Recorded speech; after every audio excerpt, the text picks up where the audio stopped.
আজকে বাবা মার অ্যানিভার্সারি, তবে আজকে সেরকম কিচ্ছু করিনি সারাদিন। আর এটা যেহেতু শ্রাবণ মাসের শেষ সোমবার, সেই জন্য সকাল থেকে পুজো নিয়েই ব্যস্ত ছিলাম।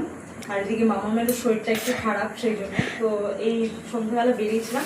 বাবা মার জন্য একটু ছোট্ট উপহার এনেছি, এই যে বাবার জন্য একটা শার্ট এনেছি আর এই মার জন্য একটা শাড়ি এনেছি। জানি না পছন্দ হবে কিনা, তো মা একটু বাইরে বেরিয়েছে তাই তোমাদেরকে দেখালাম। তো মা বাবা আসলে দুদিকেই দেবো, দেখি ওদের ভালো লাগে কিনা। আর তেমন কিছুই না, একটা ছোট্ট কেক আনা হবে। আর মা যেহেতু আইসক্রিম খেতে পছন্দ করে, সেই জন্য আইসক্রিম আনতে বলেছি।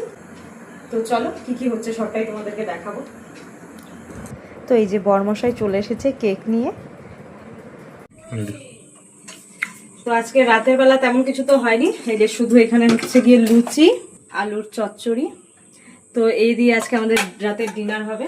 আর চলো ওইদিকে কেক কাটিং এর সামান্য আয়োজন করেছি। এই যে এখন প্রায় 10:30 বেজে গেছে। ছোট্ট একটা কেক এনেছি, তো এটাই বাবা মাকে দিয়ে এখন কাটাবো। আর বাবাকে অনেকক্ষণ ধরে ফোন করছিলাম, তো বাবা আস্তে আস্তে প্রায় 11টাই বাজিয়ে দিয়েছে। তো চলো কেকটা কাটিয়ে নিই।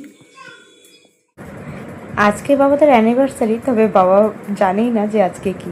বাবাকে যখন বলছিলাম যাও দুজন পাশাপাশি বসো, তখন বাবা বলছে কেন। বলো বলো কি happy independence day anniversary happy anniversary happy anniversary মা বাবা।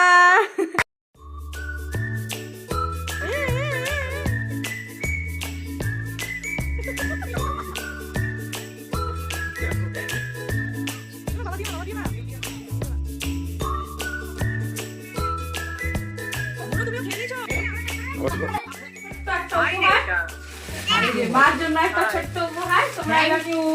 Thank you. আমাদের গিফট গুলো কেমন হয়েছে, পছন্দ হলো কিনা? দাঁড়া বাবার টাকা খুলুক। সুন্দর হয়েছে। হ্যাঁ এবার তুমি খুলো। আমার তো মেয়ে কালাকালি করছে। ভালো হয়েছে। এটা তোমার প্রিয় কালার, এই জন্য এটা নিয়ে আসলাম।